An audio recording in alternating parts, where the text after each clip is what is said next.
If you're a high-income professional who paid six figures for their education, you might be asking the question, when can I retire? That's the complicated answer. And the good news is it's probably a lot sooner than you realize. I've got a calculator that can prove it. Let's take a look. All right, so this is our retirement calculator for folks that have six figures of student loans. The first step is to put in the exact income that we're looking at for somebody that wants to retire.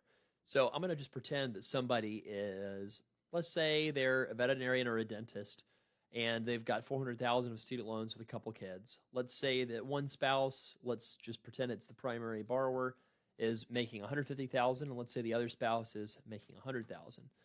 Now you might say, wow, $250K of income, but $400K of debt, how can I ever retire? Well, that's actually something that you don't need to worry about. You can retire a lot sooner than you expect. Let's just pretend for a second, too, that the person is not eligible for public service loan forgiveness, and they've got basically a long time to go until they get forgiveness. Let's see what this math looks like. So if we look at the inputs, what these inputs are doing is calculating how much is going into investments and asset savings to get them to the point where they're able to retire. So let's just explain some of these. So percentage of income is sort of like, well, how much as a percent of your income are you saving towards loan and investments? So we're going to list this out at 15%. It's a good kind of middle of the road type number. We'll say a 5% real rate of return assumption. And let's say the person needs $10,000 a month of income to be able to retire. Now we have the selection of their payment plan. So we're going to say the pay-as-you-earn or new IBR plan in this case. So that's a 20-year repayment plan. You also have other options that we could choose, but let's just say that they're using the new IBR plan. They're going to be forgiven in 2045 with a $200,000 tax bomb. And you might say, wow, that's a lot. Well, does this person have any assets currently? Let's say this person is relatively new out of school, and let's say they've got $50,000 in assets saved up currently. So with this set of assumptions, this person would have to wait about 30 years until being able to retire. Now let me show how we calculate that. First, this is the income over time. This is the, basically the payments on the loans over time.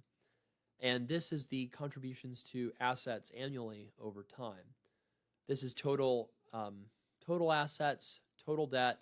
This is net worth after accounting for the assets minus the student debt. Now, this is the 4% rule. You may have heard of this. This is the income from investments. This is saying, when can you afford to retire? Well, it's going to be, a good kind of broad rule is if you take about 4% of your portfolio, that amount of income would allow you, when using 4% of that number at this column, would allow you to potentially walk away from working at the point when you had enough that you could replace your spending needs.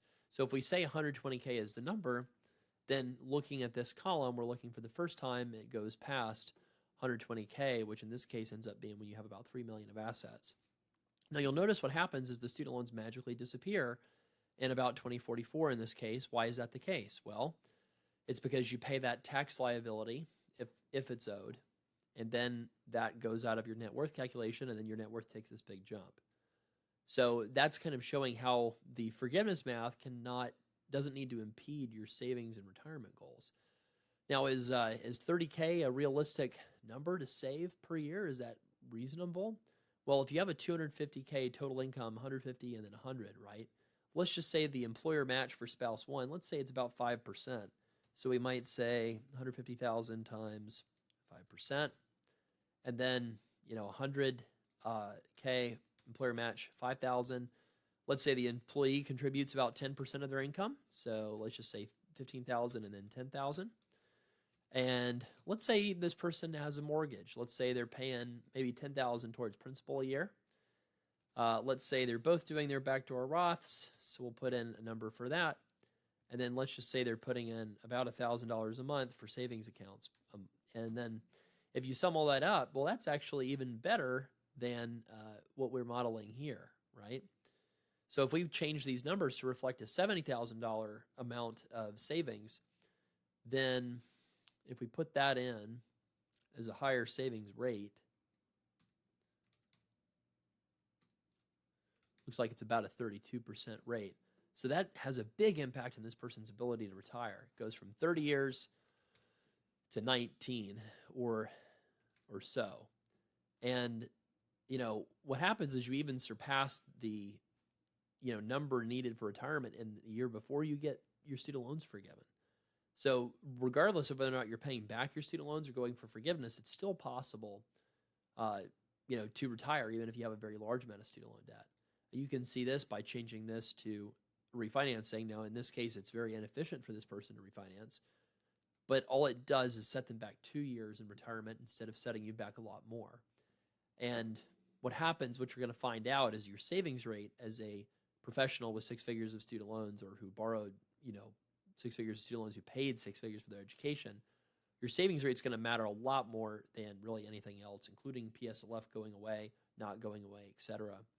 So the only other thing that I would say is you can add to this. You can say, what if I want to buy a boat or a horse farm or a vacation home?